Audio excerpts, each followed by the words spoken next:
2. Hello, hello, hello. Welcome to another round of the Boom Boom Room. I'm your host, Ray Mancini, here with my corner man, cut man. At the moment, I only got my cut man. My corner man, spit bucket man, is not here at the moment. Viking Jim is not here at the moment. He's on waivers at the moment. We put him on waivers for this fight, for this round.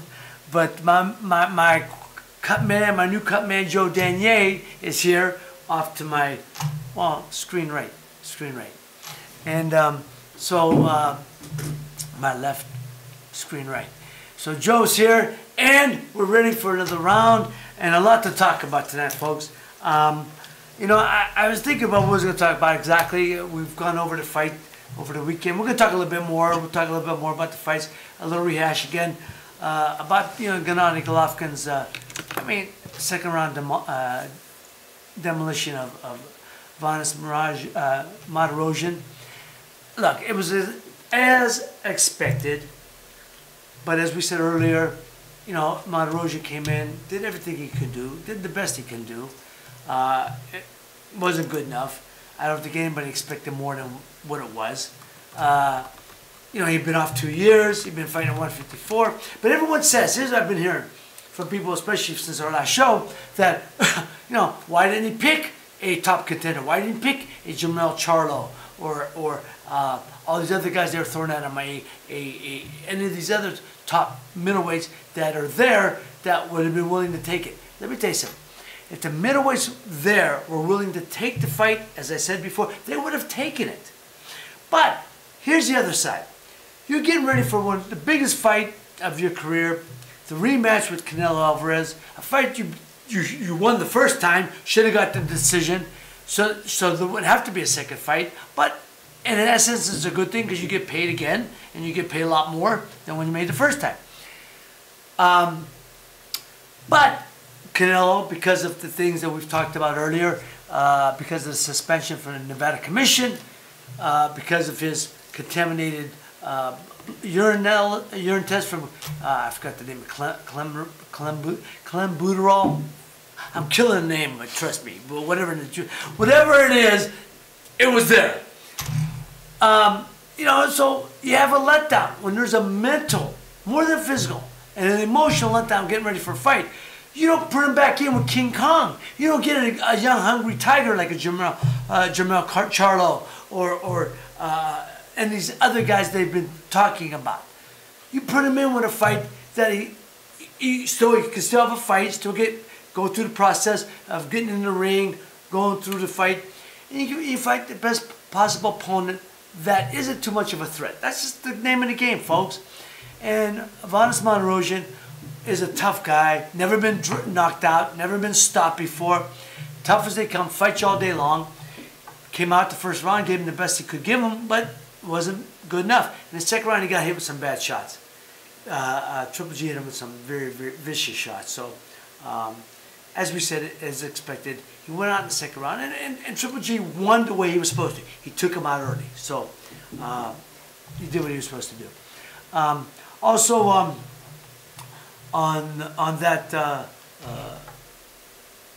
the other boxing news around the world, coming from the UK, Tony Bellew TKO'd David Haye in round number 5. Two heavyweights from England.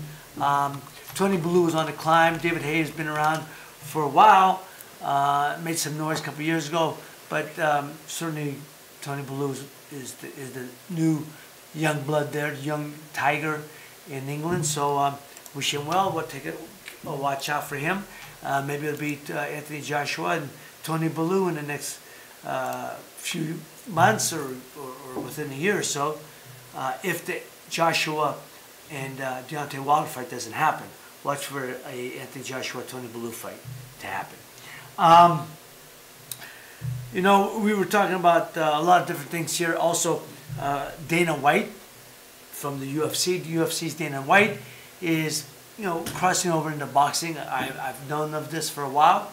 I think it would be interesting to have Dana White, UFC, how he's taken the UFC from a lot of people thought it was backroom street fighting to a national, worldwide company that William Morris WMA Endeavor bought a couple of years ago for a couple of $1 billion, not million, $1 billion. So Dana White and the Frieda brothers took a company and a sport that was basically just, a little north of street fighting and taken it to a multi-billion-dollar company. So you got to admire what they've done. Admire them very much. And Dana White, who I've gotten to know, is a good guy. And Dana's looking to get into boxing, and he's looking to sign Mikey Garcia to a promotional contract. Now, Mikey Garcia is in everyone's top 5 pound for pound. Mikey Garcia is a tremendous fighter. He destroyed, I can't even think of his name, the kid from Cincinnati, a couple of months ago, last year. I'll think of his name. My mind's all over the place right now, so forgive me for that. But Mikey Garcia is one of the top fighters pound for pound in the game. Adrian Broner. He's destroyed Adrian Broner, like I said, last year. And he destroyed him. He beat him like he owned him. He beat him for every round. And to his credit, Adrian Broner has a lot of heart. Stayed in there, but he was a beat man, beat up pretty good. But Mike Garcia's the real deal. Mike Garcia's jumped up from 126 to 130, 135 to 140, and they're talking about him possibly fighting at 147. Which actually, when he beat Broner, was at 47, I should say. So he's fought at 147 already. They're talking about him possibly going to 54. I don't know if that's a good way for him, especially when you got guys like Earl Spence there, and why not fight guys like Bud Crawford that are still there? But there's a lot of talent in that welterweight division, and Mikey Garcia is just part of it. But Dana White is looking to sign Mikey Garcia to a promotional contract. And what that means is Mikey Garcia has been a free agent for a while. Mikey Garcia was put his career on hold for a couple of years to break the contract with Top Rank. Top Rank had a promotional contract to Mikey Garcia didn't want to fight for them anymore, which I really don't understand.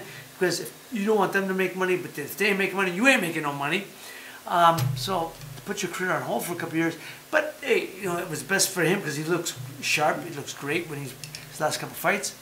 But he's looking to go fight by fight. He doesn't want a promotional contract.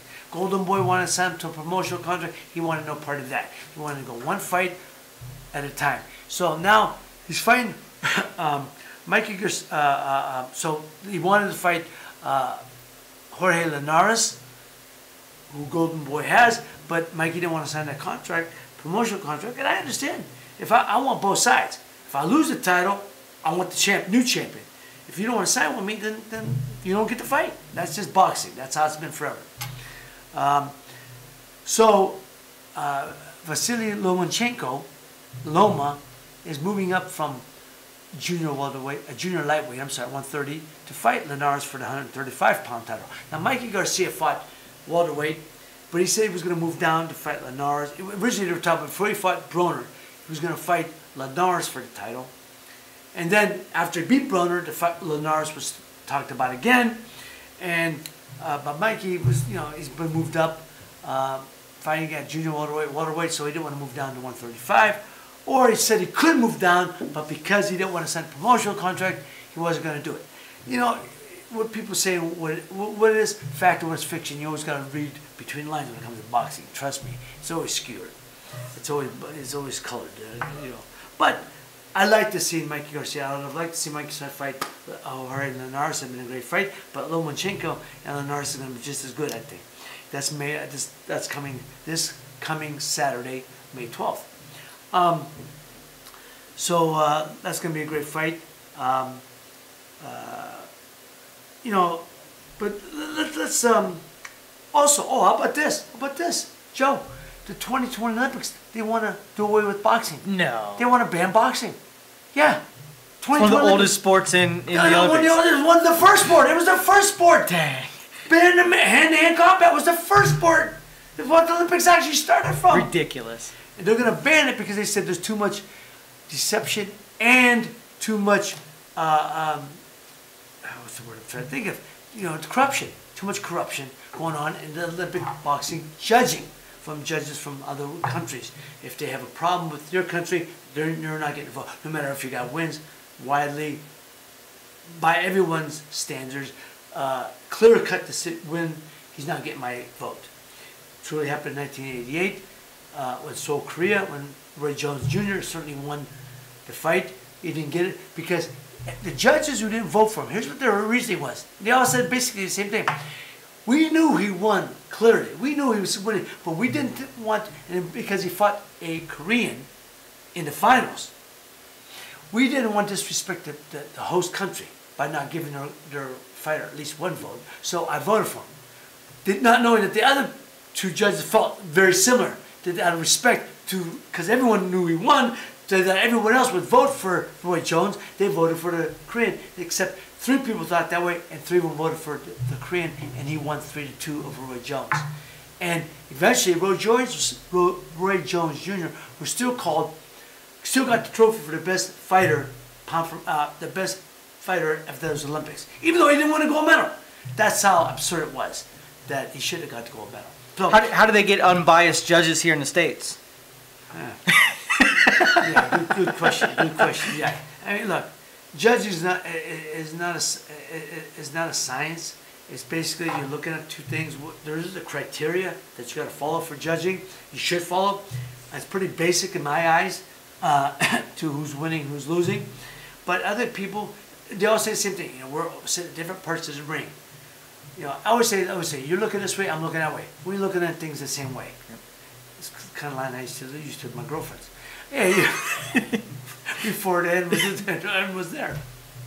But you know what I'm saying? What I'm saying is, we know that that's a problem with the judging. You know, people don't look at things the same way. We got it. But usually 2 out of 3 can get it right. Usually. Except when it comes to the, you know, Canelo and Triple G first fight. You know, that was just absurd. So, you know, that's how, Joe, I don't know how you do it. You know, again, you hope people who, they take classes, they have to go to, there is classes, they go to a testing of the judges. Yeah, and your credibility's on the line. You blow it and you never do it again. Do we really care? Do we really care? We don't really care. I got the money. Joe, you want me to vote for your fighter? Hey, my credibility's at stake, but it's not worth more than what was in my pocket. Right. See, that's the problem. You know, your credibility, your respectability, you know, should have, there should be something about a person's character that defines them. But it's all at stake. It's all out for price. Pay me what you can. If you give me an asking price, it's up for sale. And that's the unfortunate. It sucks. That is. It's, you know, I try to teach my kids. That all you got is your word, your name and your word. If you can't keep your word, what are you worth? Yep. And your name is everything. If you can't, you know, show respect to your name, you know, you just that's all you got in this life. So, but there's no price for that. I tell people all the time, my children, no matter what, there's no price for that. You can't give people enough money for your self-respect and for your name and what your worth is. Come on. So, but there are those in the boxing unit that doesn't appeal to. So, anyhow, this is what they're talking about now. But anyhow, so now Linares and Loma will be happening on this Saturday, and it should be a great fight. It should be a very good fight. I mean, very good. I always say great. Great's overused. I said it the last show. The word great is overused. We say great fight. He put on a great show. Very good show. Great. Like I said, I was a good fighter. I don't consider myself a great fighter. I didn't fight long enough to achieve greatness. I didn't think I had great fights. I had great moments. You know, but overall, my career was only 5.5 years. Longevity, to me, requires greatness. You know, when I talk about a pitcher, certain pitchers, baseball or any other sport, I should say, like talking about pitchers, just recently made me think of it. Talking about the great pitcher, what a great pitcher is. He had 2 good seasons. What happens on the next 2 and he, you know, his arm goes out. So, I mean, there's a couple of great pitchers out there right now. Max Scherzer is certainly showing greatness again. He's won the Cy Young twice, and here he is. It might have been 3 years. I think, no, twice for sure. And he's having another Cy Young, you know, year, he just he struck out 12 guys in 6 innings. Dang.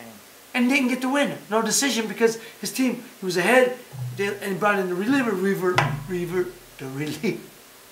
Man, I should have had that last fight. The reliever gave up the lead and they came back and won. So he got no decision. So, anyhow.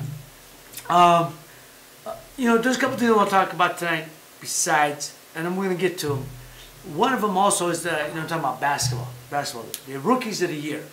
The rookies of the year, I think it's down to really 2 guys. There's been a lot of good rookies, pretty good rookie class, but it's down to 2 guys in my view, and I think by everyone's view. That's Ben Simmons of the Sixers and Donovan Mitchell of the Utah Jazz. I mean, really, it's a 2-man race. There's 2 gentlemen who write for basketball magazines, a guy named Mike Schmitz and Kevin Pelton. And Mike Schmitz says Donovan Mitchell #1 and Ben Simmons #2. And Kevin Pelton has Simmons #1, Mitchell #2. So I think, when both guys have been tremendous, guys have, helped lead their team to the playoffs. And they're both playing off the hook. But I really think that Ben Simmons coming in, he was drafted last year. He didn't get to play because he was hurt long before the season, so he's actually a rookie this year. He came from an Australian league, played in Australia. He's special, man, but he was everything they said. But Donovan Mitchell, man, just flat out balling. No, he come from nowhere to flat out ball this year. And so, Donovan Mitchell, Ben Simmons are the top 1 and 2. Like I said, Mike Schmitz has Donovan Mitchell 1, Ben Simmons #2, Kevin Pelton has Simmons #1, Mitchell #2. But here's the rest of the choices. Mike Schmitz has #3, Jason Tatum from the Boston Celtics, Markelle Fultz from the 76ers, and Lonzo Ball of the Lakers. Kevin Pelton has Jason Tatum #3 from the Boston. He has Lonzo Ball at #4. And at #5, he has the Finnish player, Lauri Markkanen. Lauri Markkanen from the Chicago Bulls. Now, I've seen this guy, Markkanen play a few times. This guy's the real deal. You can think of Finnish players, guys, blonde hair, blue eyes, beautiful looking guy. But he can flat out ball. So Kevin Pelton had Lauri Markkanen as his #5 choice for Rookie of the Year. So I thought it was interesting, just trying to touch all bases here. Folks, people say, boxing show, boxing, baseball, basketball, we're all over the joint. So football's coming up. We'll be talking more. We talked football already. We'll be talking more of it. So that's, that's the choices for Rookie of the Year at this point for all those concerned. I want to talk about something I found very interesting. I was reading an article the other day I wanted to touch upon, and it was talking about how of course, man, my mind is fried today, Joe. I can't think. It's all good. LeBron James. That's there his we name. go. That's his name from Cleveland. Wow. LeBron, folks, I'm beat up a little bit today, mentally, emotionally. It's been a little rough for me last couple of days. But anyhow, LeBron James. Everyone's talking about how he's played all these minutes over his last, this past year. He's, 34 years old. He turned pro at 18, 16 years, 34 years old. At this point, and he's playing at top level, better than ever. He's not going to win the MVP, but he's in the talks. He'll be in the top 5 voting. And I get he had better stats across the board than he's ever had. Not the highest scoring year, not the highest assist year, but across the board, his best year. I think many people are saying. And they asked about how he can do it. And they had an article about the psychology of athletes, which I found very interesting, of course, because they always talk about, they said, when you talk about the psychology of athletes, they usually, fighters are certainly up there. What's the psychology of boxing? I certainly, what does a fighter think about when going into the ring? I went through that several times, and, it's a and I tell people, it is a science. And in my last couple fights, I worked with a sports psychologist, a great guy who wrote a book, and he was a wonderful guy. If I can think of his name, I'll tell you that too. Jim was his first name. Can't think of his last name yet. But he worked with a lot of players. And I got in touch with a mutual friend who was a physical therapist. He worked with physical therapists, but he worked with a lot of athletes. And I worked with them out in Las Vegas. And he knew Jim, whatever his last name is. But Jim wrote a book, which Jim actually quoted me in there. He actually quoted me in his book. So now people say, what's the book? Well, can I go out and get the book? You know, but he talks about sports psychology. And it is a real thing, folks. It is a real thing. You know, the psycho of a fighter is more important than the physicality. Mind works over matter, the brain. You know, the saying is, the mind is the general, the body is the army. The body will do what the mind tells it to do. You know, you'll want to quit many times long before you have to, because your mind's going to tell you you're going to quit, but your body will be able to keep going. If you can only combat the mind and say, no, I can keep going farther, I can keep going a little bit more, a little bit longer, you'll do it. So it's a whole psychology. The psychology of athletes is tremendous. You know, like I said, I trained with this gentleman. But people used to ask me before I worked with him. And those are my last 2 fights. How does it? Talking early in my career, and it's something. It's a self-discipline. It's a discipline you have to go through on a daily basis. You know, you say your prayers. You pray constantly. People used to say to me between rounds, "What was I thinking?" I said, "I didn't think a whole lot. I'd listen to my trainer, and then I would pray. God, help me get through this round. You know, protect me this round. You know, give me the strength to get through this round. Whatever it was." That's what I was doing. I wasn't thinking a whole lot about. You know, you see, when you hear about being in the moment, you know, you always hear about this transcendental meditation, which is a big thing right now. A lot of actors, athletes, people talk about it. Our Congressman Tim Ryan talks about it abundantly. Transcendental meditation is simply being in the moment, being clear-headed, clearing the brain of all things, being in the moment, no outside forces, no outside influence, just being in the moment, hearing you and your mind, listening to your body, listening to the mind, being in touch with what you're feeling. And it's a beautiful thing. And I went through that. I didn't know what it was called back then. It was such a, but it was being, you know, being in the moment. People always say about being in the moment. Actors talk about being in the moment. A great scene is when you're in the moment. You got to be in the moment. Well, that's what athletes are. We're in the moment. That's all we got. I can't think of the next play. I can't think of the next round, especially when the fighter's throwing punches at me. I can't think of the next punch. I got to be reactive. I got to be in the moment.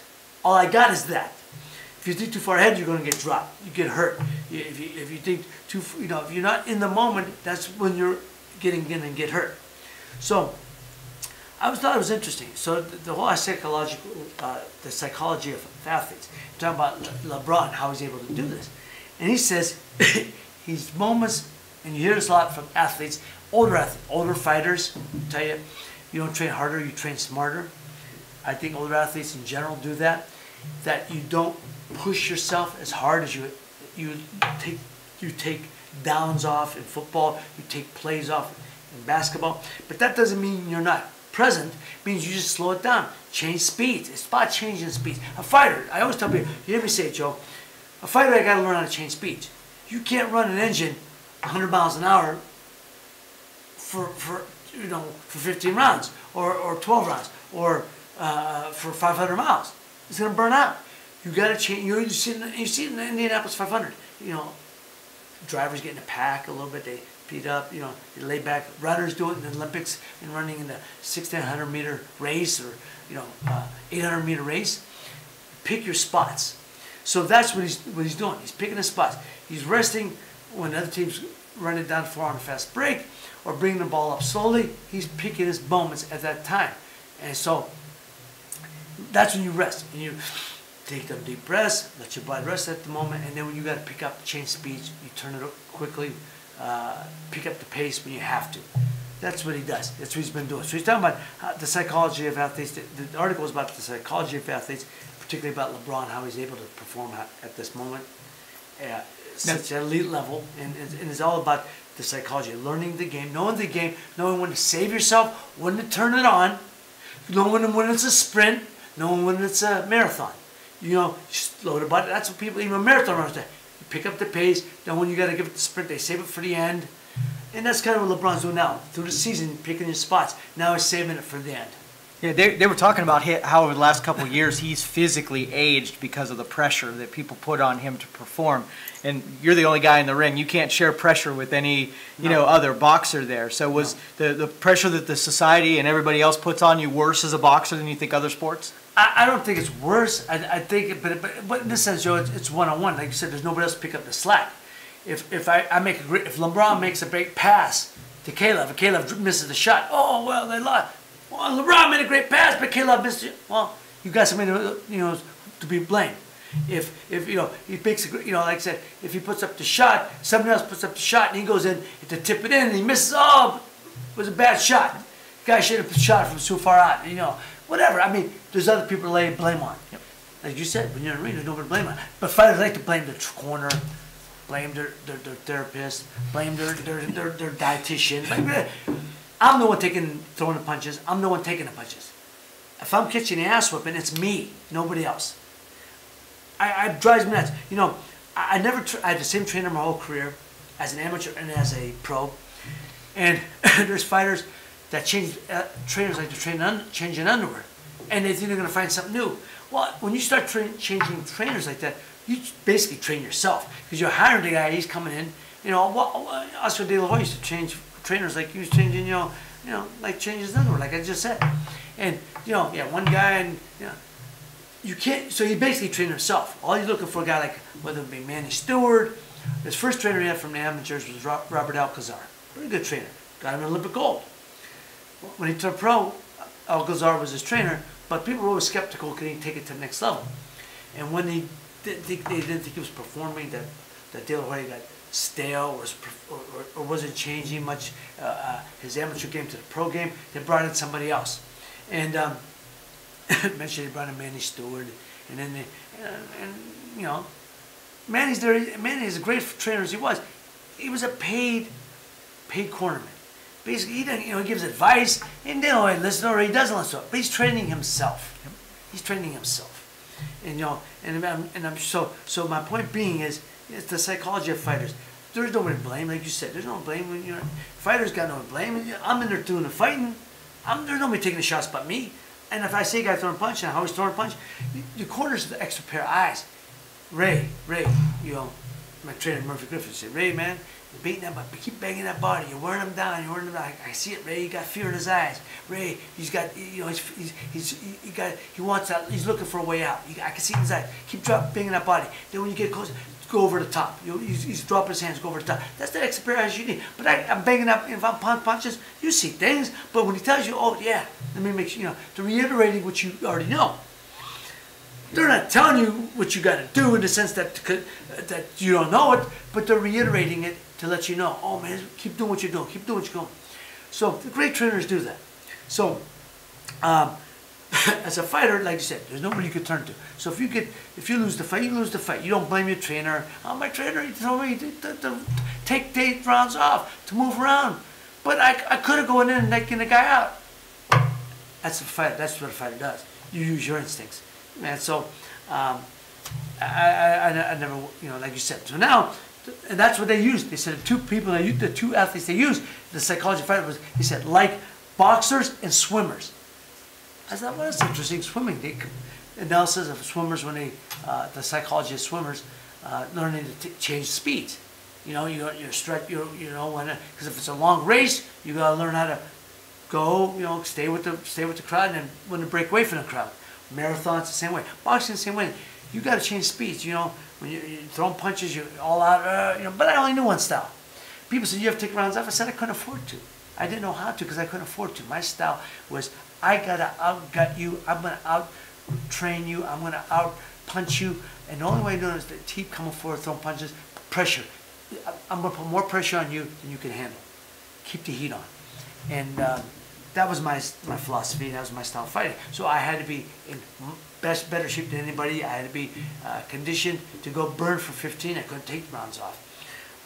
But when you change speeds, there's, you get a guy, and I always tell people, this is what fighters gonna do. Not everything's heavy punches. You throw big punches, then you get inside, move around, and you maybe throw a couple easy fight punches, then bang, bang, bang, you throw the hard punches, move around inside, throw those, change it up on him. Step to the side, now you're jabbing, he's moving away from you, jabbing, following him, and walking him down, bang a body shot, prep body, now I'm inside, a couple easy shots, boom, you know what I mean? That's changing the pace for a fighter.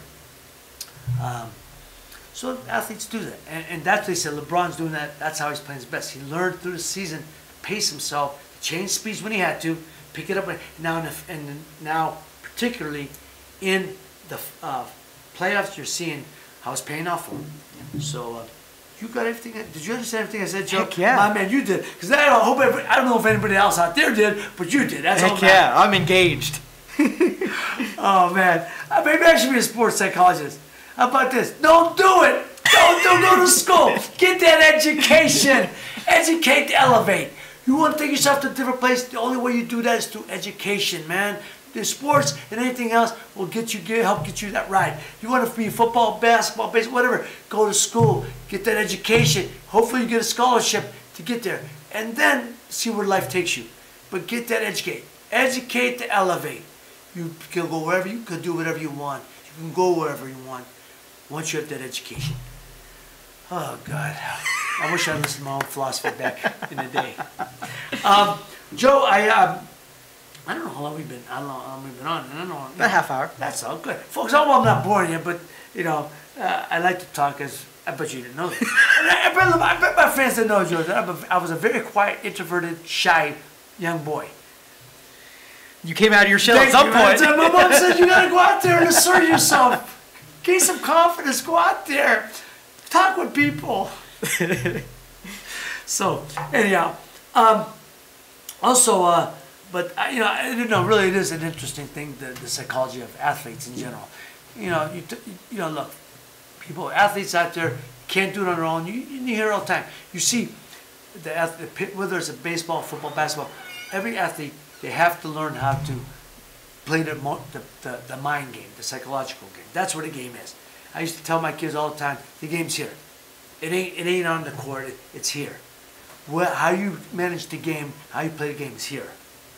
And that tells you how this translates to your body, to your performance, the outward performance. But the game is here. You gotta know when to change speeds, and I used to tell my kids that all the time, Joe. You gotta know when to turn it on, pace yourself. Sometimes you gotta wait till your opponent out, let him make the mistake, and then you make him pay for his mistake. So that's an analysis in sports, but it's also parallel with life. In life you gotta pick your spots. Especially with your women, especially with your significant other. Pick your spots when it comes to arguing. Pick your spot when you want to make comments that you shouldn't make. I wasn't going to do this, Joe. All right, let's do it. Watch what you say. Words are weapons. Or words are weapons, or they're greatest lift.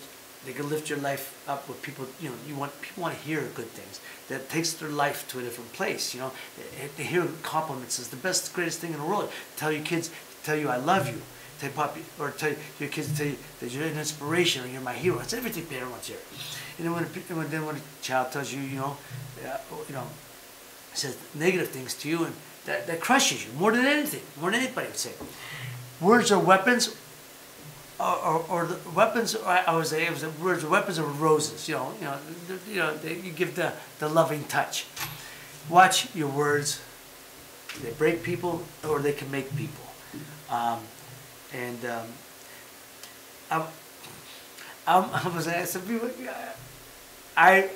at fault. This weekend, I made a comment to my bride that I'm deeply, deeply sorry about. I made a comment to her that I pained about. It was a reaction. I wish I didn't. I apologize profusely. And the only reason I'm saying this in public is because we all make comments we shouldn't make, and we all raise it. But man, when you do, make sure you apologize. When you know you make comments you shouldn't make, apologize. Tell that person you love them. You didn't mean it. and mean it. I mean, if you apologize, truly mean that you apologize. Hey, don't say, "Oh, I didn't mean to say it," when you didn't mean to say it. Don't say apologize if you're not sorry, because there's nothing more. There's nothing more airy. You know, there's nothing more. You know, I mean, it's got no substance to it than a false apology. You know, and you know, these people say apology. Hey, I'm sorry, and you go, "Oh, are you kidding me? That's the bullshit apology you're gonna give me? Are you kidding me?" So, anyhow, that's my words of wisdom for today. I don't know how wise I am for even saying that, but anyhow, words, I said, can be weapons, or they could be, you know, words are weapons. They can make you and they can break you. Or words, use your words, bring love to people. Don't break them. You want to make them. Show love to people when you say these words. Like I said, the weapons or the roses. Choose the roses. What else, Joe? What else? Also, you know, we talk about the psychology of fighters, of athletes in general. And if that's the case, I'll tell you what. You know, you talk about you know, basketball because that's there. But you know, I don't know, man. You said earlier because there was nobody in there with a fighter, and that's what I talk about. You know, I love when people say, "Here's the biggest one." Basketball, whatever. I mean, guys put themselves physical out there, put the physicality of basketball for a long season. I get it, absolutely. And then guys that are playing at an elite level right now in the playoffs, like such as LeBron, such as Donovan Mitchell, a guy like Ben Simmons, that's tremendous what they're doing. It really is. But when I get, you know what frosts my nuts more than my favorite. Frost my nuts, man, is when you get these. I hear sports psychologists. And I hear reporters and announcers, you know, boxing is a lot like golf. What? Boxing is a lot like golfers. You know, they're out there by themselves. And if a golfer is out there and blows a chip shot, well, gosh darn, he missed his chance at that shot title. And I'm saying, if a fighter makes a mistake, I'm on my ass. Gets his ass kicked. Yeah. That's exactly. If I make a mistake, I'm looking at the ceiling. I'm swallowing my own blood. If a golfer misses a chip shot, whoops, he bogeyed. Whoops, let me go next one. Please don't compare people. Please. I admire golfers. The mindset, I get it. The mindset, you got to be mentally tough. Absolutely. You know, it's constant competition with yourself on a daily, on a hole by hole basis. I get it. That I get. And don't get me. I have a lot of admiration for golfers. Please don't get me wrong. But to say getting your ass kicked, taking a punch, and getting hit in a body shot that you think came out your back, that makes you piss blood for a month, is not quite the same as missing a chip shot. Please, quit making those comparisons. Not golfers. I'm talking about announcers and people in general. Oh, you drive me nuts with that, please. Because the next time I hear one, I might hit you at a shot, boom, just break one off on that chin. Say, how was that for a golf shot? Joe, I have a best kept secret. All right, I'm ready. In town, because I just love this kid. My man Jake the Snake from Arizona. I might have done this already, but I'm doing it again. We're giving him a double duty. Jake from Iazone's Pizza down there in Poland with the 5 Points, right there on North Ironman Road, right behind this gas station, Sammy Quick Stop, you know, and just cut a corner from the fireplace. Iazone's Pizza, my man Jake, 20 years old, he was a young man when he took it over, and I can't tell how much I admire him. He's grown, and people, the pizza's tremendous. He's, you know, even expanded himself with other entrees and desserts that he's offering. So he's not just a pizza joint, but I admire Jake, the young man who's taken the initiative to be an owner of an entrepreneur, you know, business owner. I mean, somebody up your alley, because that's what you talk about all the time. So, my man, that's the best kept secret. Anybody in there pulling 5 Points there, get your pizza at Jake from Jake. I call him Jake the Snake because I don't know Jake's last name. It ain't not his own. He's Jim and Jake. Jake the Snake. Jake was it commercial? Jake from Allstate. Yeah. Jake from Allstate. Not Jake from Allstate. No, not Jake from Allstate. Jake the Snake from Iazone's. Jake the Snake. My guy, he's a great kid, and I have a lot of admiration for what he's done. So Jake, you're my guy, baby. And try to thin crust, man. They're gonna make it thick or thin. Ask for a thin crust, man. They do it right. So here's my top 5 list. Before I go down here, I'm trying to time myself. I don't want to make it too long. I'm perfect. Good, 40 minutes, good. We'll make it 40, 42, 43, 45, perfect. Maybe around there. Top 5 rock bands. Okay. You know, people say, well, you don't talk about music, you talk about singers, I'm talking about rock bands. And then next week, for the gentleman who wants to know about the crooners. Why did I put Frank Sinatra when I was talking about R&B singers? For you, my friend, for you, we're going to do 5 top crooners next week. But as of now, people talk about music, and I love talking about music and listening to I listen to music, you know, the old rock bands. I'm a fan. Growing up in my heyday in the 70s. But my brother and me are 5 years apart. So my brother, I was listening to things my brother was, the guys he was listening to. And man, you know, he was listening to Jimmy when Jimmy was Jimmy. You know, there's a lot of Zeppelin, Deep Purple, Blue Oyster Cult. But so for me, my top 5 bands growing up. Now my number 1 band was the first concert I seen. I was 17. And went to the Richfield Coliseum to see him. That was Bob Seger and the Silver Bullet Band. Nice. Bob Seger, man, that was a lot of his songs when I was in high school, man. I fell in and out of love with a lot of his songs, man. You know, I mean, fell in love with him, not with the song, but you know, because of the song I fell in love. And a lot of songs, you know, when I was going through heartbreak, heartache, I fell out of love with because of the song. It got me through a lot of those hard times. So Bob Seger and Silver Bullet Band. Good one. Joe, I never told you. The time I met him, right after the Camacho fight, 1989. How about this? This is all in one night. This is a true story. Friday afternoon, I fight Camacho May 6th, which was a Monday night. People, I remember it. And they did it on a pay-per-view. They tried, you know, Monday night.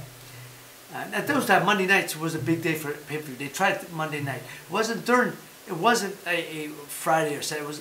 They tried them off nights, like a Monday night. So the 10th, that Friday, the 10th, I went back to Los Angeles. My buddies, Tank, Tony Romeo, Angelo, come there. My cornerman, we came to LA, party for a couple of days. And that Friday, my friend Giuseppe Franco down in Beverly Hills, Giuseppe Franco Salon, my man Joey, so they throw a little, my birthday was the 4th, which was the Saturday before. I fought Monday the 6th, so we didn't have a celebration. So we had a little celebration that day. We brought a cake in, and I have this picture up in my home. Who did he invite there? Of course, Mickey Rourke came. Mickey was a dear friend. Robert Davi, the actor Robert Davi was there. And Bruce Springsteen comes. Oh, nice. So Bruce was there. He was in town. He was going to perform that night at a club called Club Rubber. And so we're there. Bruce, it was wonderful. We take pictures. It was there. And Bruce says, hey, I'll invite you to come see me perform. Be my guest. So we go to Club Rubber later on. But before we do that, he's going to go on about 10 o'clock. We go to have dinner. And we go to Improv. I used to go to Improv in Melrose Avenue in West Hollywood all the time. It was great. You know, saw the top comedians. I used to go there 4 or 5 times a week, seeing Seinfeld on the way up, Paul Reiser, what's the guy who's on HBO, got the show, Robert, you got the political guy. He's the political. Bill Maher? Bill Maher. Yeah, Robert, same thing. Bill Maher, yes, Bill Maher, that's it. You see Robert Townsend, all the top comedians of that generation, man. I used to see them. So we go there that night, and we have dinner, and Bud Friedman, the owner, Bud Friedman was there. I said, hey, Ray. He says, hey, guy wants to meet you over here. I said, Bob Seger. Oh, my God, Bob Seger, man. Hey, how you doing? Ba-beep, ba-bop, ba-boop. Sit down, chat, talk. Told him about it, how much I loved him, how much he, through my high school, he was, you know, I fell in love with his songs and music, and he got me through a lot of difficult times, and it was just a great man, from Detroit originally. And he said, you know, Youngstown, he said, I remember you. I said, you know, I played in Youngstown. He played in Youngstown, found out, and he couldn't remember the place. When he told me the place, I said, oh, The Apartment. The Apartment was a nightclub on Midlothian in Zedeker, right 2 minutes from my house. Right there was a McDonald's there. Now it's where they have. It's where they have. It's the shop. It's a strip mall. They have a club there now. There's a grocery store on the corner, right on the corner of Midlothian and Zedeker, on the south side of Youngstown. But there used to be the Apartment. It was a nightclub. All the top bands there. You know, Glass Harp played there. Glass Harp played there. The Human Beings, all the Youngstown bands, you know, played there. And all the groups going from Cleveland to Pittsburgh would stop in Youngstown to gig. It was another stop because it was a great spot. Youngstown was a great spot for us places. The Apartment, the Rip Room down there on, at the Holiday Bowl down on Youngstown Poland Road. So a lot of great bands there too. So Bob Seger played, but at the time it was called the Bob Seger System. So that's a little tribute for anybody who might have saw him back then. Anyhow, so going back to my top 5 bands of my top, Bob Seger and the Silver Bullet. Number 2, because it was in high school, my Journey with Steve Perry. Oh yeah. Steve Perry, but that voice, man, Steve Perry was my guy, man. Number 3, Allman Brothers. Okay. My brother took me on Allman Brothers a long time ago. I always loved it, and then when I got to meet Greg Allman and be friends with him, I don't know if I did. I'll show you the Texas. I got to meet him. To our friend Cornell. Cornell brought me to a show in Cleveland at the Hard Rock Casino. I went backstage, talked to him, took pictures. We were taking pictures, me and him and my bride, and then people took pictures of us talking just casually, which you kind of dig, And he was just a love guy. And I told you this story. I said to him, man, I used to listen to you back then. My brother played your albums, and man, I love that Southern Fried Rock, man. You guys were he said, I said, there's a lot of you guys. I said, Skinner, James Gang, Marshall Tucker back. He said, yeah, man, but don't forget, we were first. And you look, he was right. They came out about 8 months, almost a year before Skinner. But he said, hey, man, Southern Fried Rock, no, man, it's just rock, man, it's just rock. We eat no fried chicken, it's just rock. You gotta kick that. And he said, it's hot, man, where rock and roll started. The 4 pillars of rock and roll, he said. 2 white, 2 black. The 4 pillars of rock and roll, I think everyone recognizes it.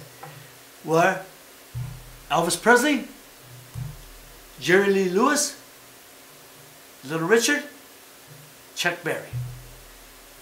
Which, if you think about it, and we know that Elvis was born in Tupelo, Mississippi.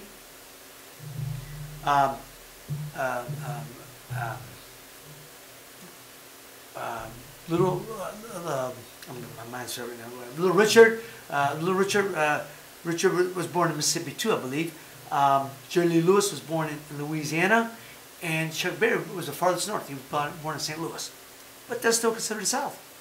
So anyhow, that's what Greg Allman said. So I left. That was great. Anyhow, again, Bob Seger and the Silver Bullet Band, Journey, Allman Brothers. Number 4, Bad Company. Oh yeah, that's good. Bad Company. Oh, Bad Company was bad. I can't sing. Folks, I tell you, I can't sing a lick, but it ain't gonna stop me. My wife would say, "Would it all be nice if you only know all the words to the song, just not the first 2." Bad Company, but the song Bad Company. So Bad Company is number 4, and BTO, Bachman Turner Overdrive. Nice. Was my top 5 for me. In my head, that was Bob Seger, Journey, Allman Brothers, Bad Company, and BTO were just fine. Now, right on the outside was, Van Halen just started. That was about '78 when Van Halen came out with the first album. They were bad. I loved Van Halen. The first album was great with David Lee Roth. So I loved Van Halen too. They were on Peripheral, right there, number 6. The Cars, of course, but but for me, those are my top 5. I like to go back. I like to go back to listen to those songs and the music and anyhow. Okay, ladies and gentlemen, I think that's going to be a wrap up today of the Boom Boom Room. I appreciate you joining us on this night. Appreciate you spending the last 40-50 minutes with me, and I hope you made it worthwhile. I'm trying to make it entertaining.